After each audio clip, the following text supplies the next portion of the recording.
तो बागवती जी कहते रसोई के बाहर जाने की जरूरत ही नहीं, सब वहीं है। बागवती जी ने एक सूत्र लिखा है, दुनिया का सबसे बड़ा औषधि केंद्र हमारा रसोई घर है। सबसे बड़ा औषधि केंद्र रसोई घर है। अब दुर्भाग्य से हम रसोई में जिनको मसाला कहते हैं ना, मसाला, वहां मसाला कुछ नहीं है, सब औषधि है। मसाले का और औषधि का अंतर मालूम है? ये मसाला तो शब्द ही भारत का नहीं है, पहले तो ये बता दूं। ये अरबिक शब्द है, फारसी से अरबी में आया, अरबी से हमारे घुस गया, हिंदी में और जगह जगह घुस गया। ये विदेशी आए तो ये शब्द भी आया।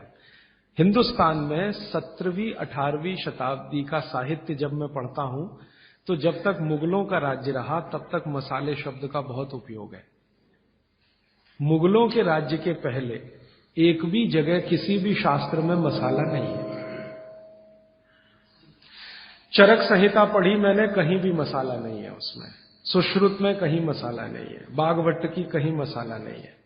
पुराने जितने लेखक हुए हैं ना 10वीं शताब्दी के पहले के, कहीं भी किसी ने मसाले शब्द का इस्तेमाल ही नहीं किया। हर जगह है तो औषधि है, औषधि औषधि, जीरा औषधि, धनिया औषधि, ये औषधि के रूप में है। तो इनकी जो प्रॉपर्टीज हैं रसोई घर की, औषधियों की, ये सब आपके चिकित्सा के लिए है। अब मुझे समझ में आता है कि हमारे पुराने जमाने की माताएं बहनें, जो हमारी दादी हैं, नानी हैं, उन्होंने अपनी अपनी बेटियों को जो कुछ सिखाया, सब्जी बनाना तो क्या क्या डालना, जीरा चाहिए, धनिया चाहिए, हींग चाहिए, मात्रा कितनी कितनी चाहिए, वो सब बड़े वैज्ञानिक और चिकित्सक लोग रहे होंगे। क्योंकि रोज हमारे शरीर में वात पित्त कफ की स्थिति सम और असम होती रहती है। आप जानते हैं सुबह जो है ना वात ज्यादा होता है शरीर में, सुबह सुबह, दोपहर को पित्त ज्यादा होता है, शाम को कफ ज्यादा होता है। तो ये पूरे 24 घंटे में ऊपर नीचे होता रहता है। तो 24 घंटे में जो वात पित्त कफ ऊपर नीचे होता रहता है, तो सब्जियों में उसी के हिसाब से औषधियां डाली जाती है। जैसे दोपहर की सब्जी बने, दोपहर की, तो मेरी दादी को मैंने देखा था कि दोपहर की सब्जी बनाएगी तो अजवाइन जरूर डालेगी उसमें, और वही सब्जी रात को बनाती थी तो अजवाइन नहीं डालती थी। तो एक दिन मैंने दादी से पूछा कि यही सब्जी दोपहर को मैंने खाई तो इसमें अजवाइन थी, शाम को खाई तो नहीं, क्यों? तो उसने उत्तर तो नहीं दिया। तो उसने कहा मेरी मां ने ऐसा सिखाया। बस बात खत्म हो गई। अब उस समय मैं भी मान लिया कि ठीक है, उसकी मां ने सिखाया। अब जब मैंने काम शुरू किया ये चिकित्सा पर, तब मेरे समझ में आया कि अजवाइन जो है पित्तनाशक है। घी के बाद, देशी गाय के घी के बाद जो सबसे ज्यादा पित्तनाशक दूसरी कोई चीज है तो वो अजवाइन है। और दोपहर को पित्त बढ़ता है, आप जानते हैं, और वो स्वाभाविक है क्योंकि खाना खाने के लिए पित्त बढ़ना ही चाहिए। तो उस समय अजवाइन डाली जाती है सब्जी में, क्योंकि दोपहर को ही शरीर को अजवाइन की जरूरत होती है पित्त को सम पे लाने के लिए। तो भारत में ज्यादातर माताएं बहनें ये बात जानती हैं कि दोपहर की सब्जी में अजवाइन चाहिए। दोपहर का दही है ना, दही का मट्ठा, उसमें भी अजवाइन का बघार लगता है। दोपहर की जितनी भी चीजें हैं ज्यादातर अजवाइन ग्रस्त होती हैं या अजवाइन से बनती हैं, क्योंकि पित्त को सम पे रखना है। तो आप सोचो, जो लोग ये कर रहे हैं वो बिना कहे कितना बड़ा काम कर रहे हैं। हमने उसका वैल्यूएशन नहीं किया, ये हमारी मूर्खता। हमारे यहां तो एक बहुत बड़ा दुष्कर्म इस देश में हुआ है। अंग्रेजों के हम गुलाम हो गए, तो सब कुछ हम भूल गए, अपनी चीजें। अंग्रेजों ने जो सिखाया वही हमें याद है। तो हम जीडीपी का कैलकुलेशन करते हैं अंग्रेजों के फॉर्मूले से। जीडीपी निकलता है इस देश का, ग्रॉस डोमेस्टिक प्रोडक्ट। तो मैंने बहुत बार इस देश के अर्थशास्त्रियों से पूछा कि जीडीपी में आप विचित्र विचित्र कैलकुलेशन करते हैं। जैसे भारत की पुलिस है, उस पर जो खर्चा हो रहा है वो जीडीपी का हिस्सा है। अगर चोरियां बढ़ी, डकैतियां बढ़ी, तो पुलिस का खर्च बढ़ेगा तो जीडीपी बढ़ेगा। और प्रधानमंत्री छाती ठोक के कहेगा मेरे जमाने में जीडीपी 10% से ऊपर बढ़ गया। सो व्हाट, पुलिस का खर्च बढ़ गया, माने चोरियां बढ़ गई, डकैतियां बढ़ गई, अत्याचार बढ़ गए, अनाचार बढ़ गए, तो जीडीपी बढ़ गया, तो क्या बड़ी बात है। तो हमारे जो जीडीपी के कैलकुलेशन है बड़े विचित्र हैं। इसमें चोरी हो, डकैती हो, लूट मारी हो तो जीडीपी बढ़ेगा, लेकिन माताएं बहनें घर में जो करती रहती हैं वो जीडीपी में है ही नहीं, कैलकुलेशन ही नहीं है उसका। भारत सरकार कोई कैलकुलेशन नहीं करती कि किसी माँ ने 1 किलो पापड़ बना दिए तो जीडीपी बढ़ा कि नहीं, तो कहते हैं जी मालूम नहीं बढ़ा कि नहीं बढ़ा, क्योंकि कैलकुलेशन नहीं है। किसी माँ ने दाल की बड़ी बना दी 5 किलो दाल की, तो जीडीपी बढ़ा कि नहीं बढ़ा। आपका मन क्या कहता है, बुद्धि क्या कहती है, बढ़ा कि नहीं बढ़ा। किसी ने बड़ी बना दी, किसी ने पापड़ बना दिए, किसी ने कुछ बना दिया, किसी ने गोंद के लड्डू बना दिए, किसी ने मावे का कुछ बना दिया, तो जीडीपी तो बढ़ ही रहा है, लेकिन हम कैलकुलेट नहीं कर रहे हैं उसको, क्योंकि अंग्रेजों के यहां महिलाओं का किया हुआ काम महत्व का नहीं माना जाता। अंग्रेजों के यहां ये जो अंग्रेज जात है ना दुनिया में, ये महिलाओं के किए हुए काम को काम ही नहीं मानती। आपको मालूम है 2000 साल यूरोप में महिलाओं को पुरुषों से हमेशा कम वेतन मिलता रहा, और आज भी है ये कई देशों में। वो मानते ही नहीं कि इनका कोई काम है। क्यों? वो महिलाओं में आत्मा नहीं मानते। हां, यूरोप का सबसे बड़ा दार्शनिक है प्लेटो, वो कहता है कि स्त्रियों में आत्मा ही नहीं होती, आत्मा सिर्फ पुरुषों में होती है। तो स्त्री जो करे वो बेकार है, पुरुष जो करे वो ही अच्छा है। तो उनके यहां से ये कैलकुलेशन हमारे यहां आ गया कि स्त्री कुछ भी करे तो काम ही का नहीं। तो अंग्रेजों का 200-250 साल जो राज चल गया, उसमें हम सब के दिमाग खत्म हो गए, सोचना विचारना बंद हो गया, तो हमने भी वही मान लिया। मैं अब इसको बदलना चाहता हूं, और मैं ये समझना चाहता हूं और समझाना चाहता हूं कि स्त्रियां जो कर रही हैं वो किसी डॉक्टर से कम नहीं है। बस अंतर इतना है कि डॉक्टर को आप फीस देकर उससे एडवाइस ले रहे हैं, हमारी दादी नानी फोकट में वही एडवाइस दे रही है, धनिया खाओ, जीरा खाओ और ये अजवाइन खाओ, आपके पेट की गैस खत्म हो जाएगी। और ये 3500 साल से वैसे का वैसा ही है, अजवाइन खाओ तो गैस खत्म होती ही है। कभी भी आप करके देख लो। आप में से किसी को भी बहुत गैस बनती हो, पेट में एसिडिटी की तकलीफ हो, आज से शुरू कर दो। आप खाना खाया तो उसमें ध्यान रखो अजवाइन ज्यादा रहे, दाल में, सब्जी में, वगैरह वगैरह। और अगर नहीं कर पा रहे हैं तो खाना खत्म करते ही थोड़ी अजवाइन खा लो। अजवाइन ज्यादा तकलीफ ना कर दे, उसका बैलेंस है काले नमक के साथ, तो थोड़ा अजवाइन और काला नमक मिला के हर खाने के बाद खा के देख लो। 3 दिन में ना आपकी गैस बंद हो तो आप जो कहो मैं हारने को तैयार। ये गारंटी मैं नहीं दे रहा हूं, ये गारंटी अजवाइन दे रही है, मेरी गारंटी नहीं है, अजवाइन की गारंटी है। तो वो कहते हैं बागवती जी कि पित्त को सम रखने के लिए हमारे रसोई में घी के बाद जो दूसरी चीज है वो है अजवाइन। अब तीसरी चीज पे आते हैं।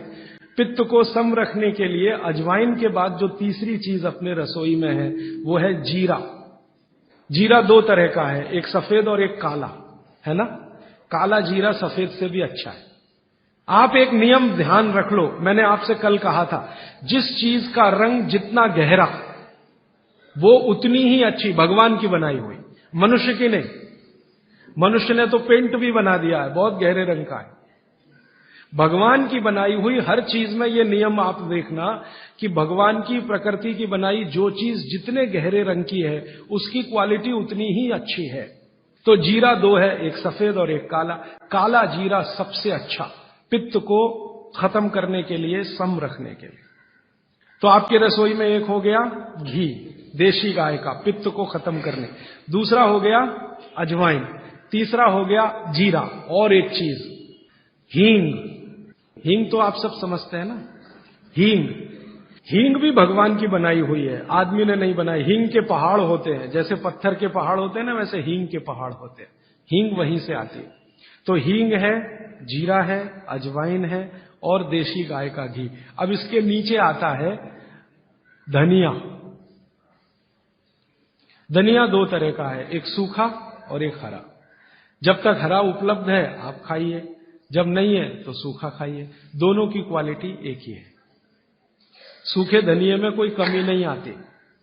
आपके मन में ये प्रश्न है ना, हरे पत्ते का धनिया में कुछ ज्यादा होगा, सूखे में कम, बिल्कुल नहीं है, दोनों में बराबर है। सूखने के बाद भी उसके गुण धर्म में कोई कमी नहीं। अब ऐसी पूरी लिस्ट है, मैंने तो आपको 5-7 बता दिया पित्त को कम करने के लिए क्या क्या। आपको पूरी लिस्ट है तो 108 है। 108 पित्त को खत्म करने के लिए रसोई में 108 चीजें हैं। वो पूरी लिस्ट देखनी है तो वो किताब है, आप ले लेना। एक स्वदेशी चिकित्सा किताब हमने बनाई है और एक बनाई है गंभीर रोगों की चिकित्सा, इसमें ये सूची है। और थोड़ी सी अष्टांग हृदयम के भाग 3 में भी है, भाग 2 में भी है, थोड़ी थोड़ी है। थोड़ा आगे बढ़े, कफ की सूची मैंने बताई आपको। कफ में सबसे अच्छी चीज है गुड़। गुड़ के बाद दूसरे नंबर पर है शहद।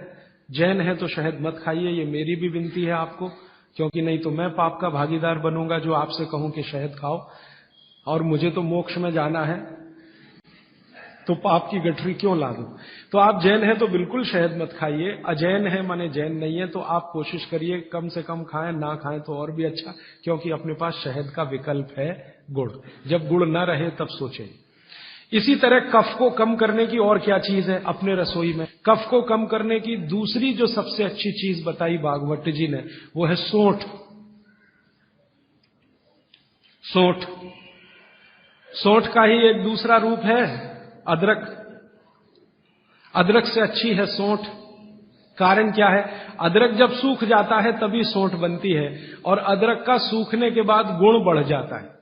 हां, ताजा अदरक है ना, उसका गुण जितना नहीं है, सूखे हुए अदरक माने सौंठ का गुण लगभग 100 गुना बढ़ता है। इसलिए सौंठ अदरक से हमेशा अच्छी है। तो कफ खत्म करने के लिए रसोई घर में एक हो गया गुड़, दूसरी हो सौंठ, सौंठ का ऑब्लिक अदरक। अब तीसरी चीज जो सबसे अच्छी, पान। पान माने पान का पत्ता। जो आप पान खाते हैं ना, पान, ये कफ दूर करने की सबसे उत्तम औषधि। लेकिन पान भी वही चक्कर आएगा। कौन सा पान? जो गहरे रंग का। हर चीज में ये नियम है, गहरे रंग का। गहरे रंग का आप उसको कहो जी देशी पान, तो देशी पान। गहरे रंग का पान जिसका रंग बहुत गहरा हरा, एकदम काला जैसा हो तो और भी अच्छा। ये पान कफ नाशक है, बहुत ही जबरदस्त चीज है ये पान। और पान और सौंठ का बेस्ट कॉम्बिनेशन है।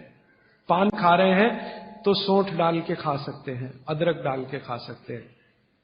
जैन है तो सौंठ खाइए, नहीं है तो अदरक खाइए।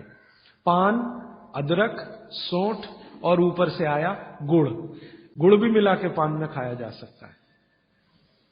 वो आप डालते ना गुलकंद, गुलकंद, गुलकंद। गुलकंद माने क्या है? गुलाब के फूल, उसकी पंखुड़ियां, उसका तो रस या उसका कुछ प्रिपरेशन प्रोसेस से, ये भी सबसे ज्यादा कफ नाशक है।